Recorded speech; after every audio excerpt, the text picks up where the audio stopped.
Yes, the M4 is back, but that's not the video for today. The video for today is because a lot of people ask me whether I actually miss my Focus RS. And, well, that's the big question. Do I miss my Focus RS?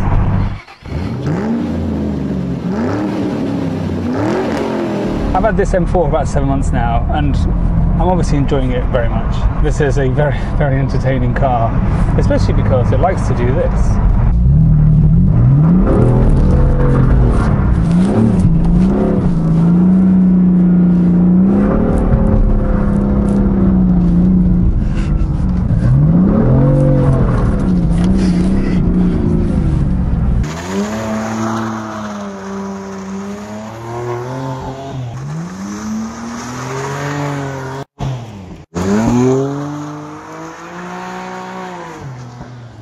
It likes to do that a lot.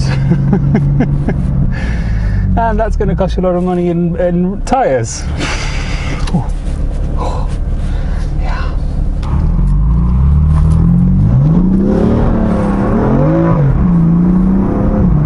So do I miss the RS? Well,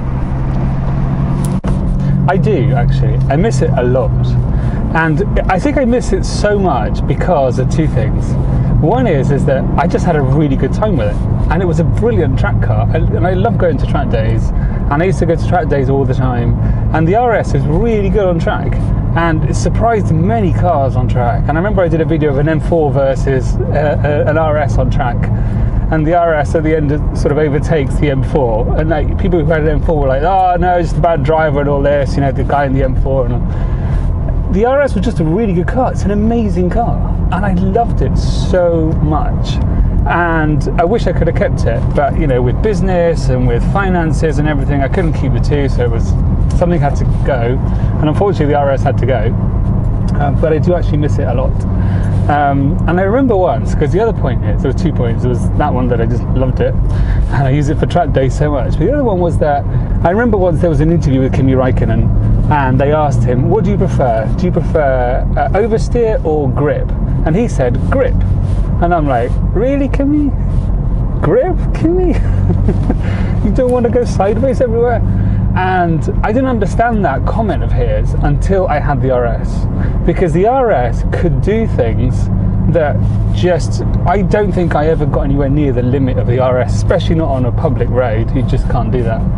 And so it always just, the thing with driving the RS was the eye-opening and mouth-watering and just sort of bewilderment as like what that car could do. It was amazing. It would just grip so much, especially in the wet. In the wet, you could just charge through like a nutcase. The thing would just grip, grip, grip, and it was amazing. And I loved it. I just thought, wow, I've never experienced anything like that ever before.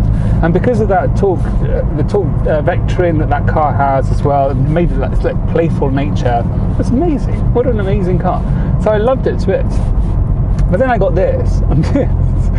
Whereas the RS is all about grip, this is all about oversteer. It really is. This car has no grip. As soon as you press the accelerator, it just wants to kill you. The other one the RS wants to save you, this wants to kill you. And so it's a very different driving experience. And what this car has taught me though, because the only other time I've had a rear-wheel drive front-engine car is when I had my Toyota GT86, and that was sort of low power, 200 horsepower, but very low grip because the tyres just didn't have any grip at all. And the GT86, I had an accident with that one because I underestimated. I wasn't very good at controlling oversteer, I have to say, and power sliding. But this car has really taught me to respect the power and the grip and how to handle that better, and how to, you know, not to panic when the back end goes out, to control the car. And I never had that with a Ferrari, for example. The Ferrari is much more controlled, much more usable.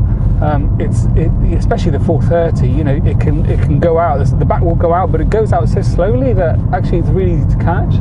Whilst this can actually just catch you out really quickly, especially in the wet. It's terrifying. I've never had a car as scary as this in the wet. So like now, so I'm trying to get up this hill and it sort of snakes. You learn to control the power and respect the power and respect the car. And I think that's the thing. Whereas I think the RS was probably you know, you could just plant your foot and you knew you were going to be okay, unless you were just a complete dick. But this is like, whoa, you really have to control what you're doing. So they're very, very different experiences, really very different styles of driving, very different. I've gone down possibly the bumpiest road I could have gone down. So I thought I was over the RS anyway, because I've been enjoying this car so much. I thought, you know, I had a great time with the RS. I sort of, you know, did 3 years with that. So that's it, you know, I did my time. I really had a blast with it. Thank you very much, Ford. I'll look forward to the Mark IV. But then I was visiting a client in England the other day, and it's actually a client that does this watch, and people keep asking me about this watch actually, so I'm just going to tell you about this watch quickly. This isn't some sort of paid promotion, by the way, but because people were asking me, I will just tell you quickly what this watch is. It's really cool. It's from a client of ours. You know, we do online marketing. The business in the UK is online marketing, and this client, it's called Watches and Crystals, and they do all these really amazing watches. And this one, it's called a Mazzucato, but it's a Monza version. It's like a proper like car version. It's got like this tire tread strap, and it's got carbon fiber bezel there. But the thing with this watch is that you can actually unclip it. It's really cool, and it turns around, and you've got like this really cool watch there that looks like an alloy wheel. So it turns like that. It's really good. It's absolutely massive. It's the biggest watch I've ever owned. Anyway, so I'll ask the client to see whether they can give us some sort of deal anyway for subscribers to the channel if you're interested in one. But they're really cool. I'll put a link in the description anyway if you're interested in it. But really nice watch. So yeah, some people were commenting on the watch, so I thought I should share with you what it is. And by the way, the feather key rings that I mentioned the other day, I think I've got a plan as to what to do with them, so I'll let you know. Anyway, check out the link in the description for this. Right, let's carry on with our video. How do I get going? Here we go. Stop. So when I was in London with a client the other day, I saw a Focus RS. And it was a blue one, like the one I had. And I was like, oh my God, a Focus RS. Because you don't see them here very much. I know there's somebody who lent me an edition one recently, and he lives near here, but I never see his car. It's very rare I see it. So I never see an RS around here. And so when I was in London and I saw this blue RS, I was like, oh, it's a blue RS, oh wow. And it brought all these brilliant, lovely, happy thoughts back. And then I was like, yeah, you know what? I really do miss it. And if I had a bit more money, I would definitely buy myself a Mark III as a bit of a run around to take to the track and just, you know, just to enjoy, because it's a very different car to an M4. So I do miss it. I really miss it. But what I'm going to have to do now is just wait. Wait for the Mark IV. See what Ford brings out. I'm assuming next year they'll bring out the Mark IV. And I'm hoping that Ken Block will do some demonstration again around the Ford factory in Cologne. And then I go, I need that in my life again. So I could definitely see myself going for a Mark IV. I'm a real Ford person. I'm not a BMW person. I'm much more a Ford person. I am really enjoying this car, but I do miss not having a Ford in my life. I do miss not having the RS in my life now. So I do need one. So I shall have one again. You shall see. So keep watching.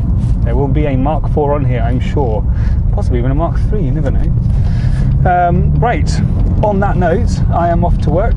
So have a lovely day, and I will see you very soon, hopefully. Bye.